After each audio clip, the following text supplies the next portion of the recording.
والذي قدر فهدى والذي أخرج المرعى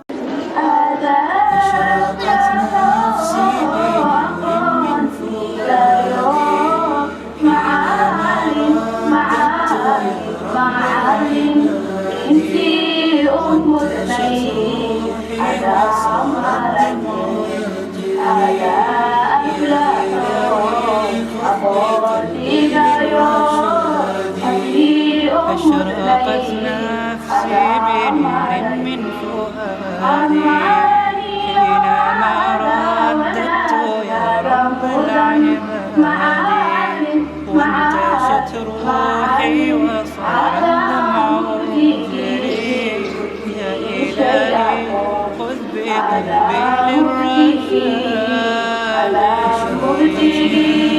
تتجافى جنوبهم عن المضاجع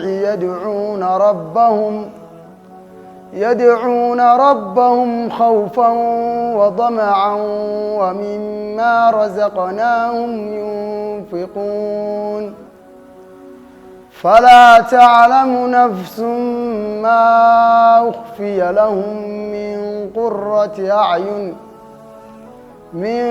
قرة أعين جزاء بما كانوا يعملون.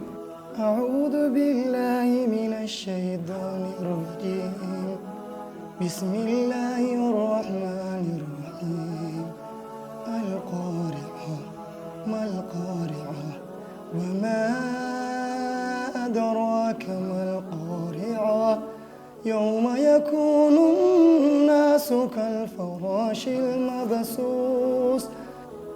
waxaanu u bilownay quraanka iyo fiqiga iyo xadiidka quraankii ma sha Allah meel wanaagsan ay gaadheen fiqigi kutub way ka dhameeyeen sida mubadi al-fiqhiyya safinatu an-najah iyo kutub kale oo fiqiya way dhameeyeen xadiithii nabiga kaleey salaatu wasalaam 40 ka way dhameeyeen intaba wax laga qaaday imtixaan ayaa laga qaaday ardaydii ku guuleysatay jawaa'iz iyo jaaisooyin ayaa magaalada ardaydii la siiyay ma sha Allah lagu dhiiri gelinayo in ay hore ugu socdaan.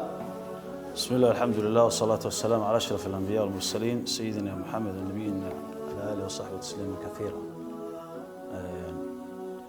وأنت waxaan ka hadlaynaa fadliga quraanka barashadiisu leeyahay waxa way fadli muhiima qofka muslimka waajib ku yahay inuu barto quraanka kariimka waxa ugu khayr badan qofka barta quraanka iyo qofka sii baraba marka insha Allah waxaan rajaynayaa in quraanka barashadiisu ilaahay nagu anfaco يعني شاء يو برشية بيبرد يبردان كوبت كان برا إن شاء الله تعالى.